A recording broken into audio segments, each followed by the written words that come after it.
ci Sénégal célibataires yi jigéen yi toll nañu ci 4 millions ak genn wàllu nee nañu nag xayma yooyu ñu ngi ko def ci lu yàggul dara boole kook yeneen i réew lu mel ni Maroc foofu moom juróom-ñetti millions jigéen célibataire moo fa am tax nag man jox kàddu ñi nga xam te ne ñooy célibataire yu jigéen ñi nee na ndey loolu neexu leen bu ñu sañoon tey ñu sëy waaye da fekk ne góor ñee takkatul reportage Nafissatou Ndiaye.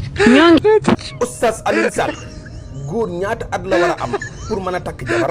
góor bu tollee ci ñaar fukki at ak juróom tàmbali di gént di jaxasoog jigéen mi nga toll ci deretam baax na nga yaakaar ne sa yenn waxtaan yi nag boole woo gaay ak seeni baay boolewuma kenn ak baayam boolewuma baay ak kenn ak doomam yow daal kon luy say wax takk leen jabar daal jot na nañ takk jabar ndax jabar jot na 25 ans mais Oustaz Alioune Sall problème bu naqaree lijjanti nag moo am ci société bi ndax kër goo dem ñaari di nga fa fekk juróom benn jigéen yoo xam ni kenn amu ci jëkkër. yow foo dëkk ci Sénégal.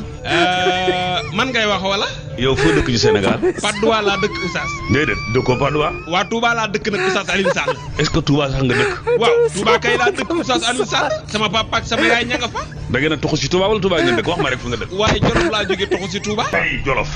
nañ dem ba Jolof nag léegi nañ weesu Dakar gi Patte d'Oie. waaye Oustaz Alioune Sall mi metti na de. nañ génn dem Touba nañ génn dem Jolof gis nga Jolof boo fa demee soxna soo bëgg mën nga ko am Jolof waaye boo ñëwee ci Dakar gii bëgg fi wala nga dem ci Touba bi bëgg fa mën ngaa ñàkk am Oustaz Alioune Sall jabar nag dafa jafe de jafe mais jafewut de tey la wàllu gën a ay kenn ku ne fa nga dëkk boo fa delloo fi ne doo fa joxe fukki junni te amoo jabar ñu jox tàkk jërëjëf Oustaz Alioune Sall ma bàyyi bu rafet sens la da ngaa judd fekk ko fi bu ñaawee mënoo ci dara yaay ju rafet sens la da ngaa judd fekk ko fi waaye soxna su ñaaw ku ko am yaa ko tey Sayyidatuna Aïcha di xool yonent bi ba ci yàgg Oustaz mi ngi ñaaw de Oustaz waxtaan bàyyi bëgg ñaaw kenn ne ko tamit daaw leneen bëgg lu ñuy waxtaan bëgg ñaaw de Oustaz sax mën a yaa koy ñaawal nag bu daal lay may dem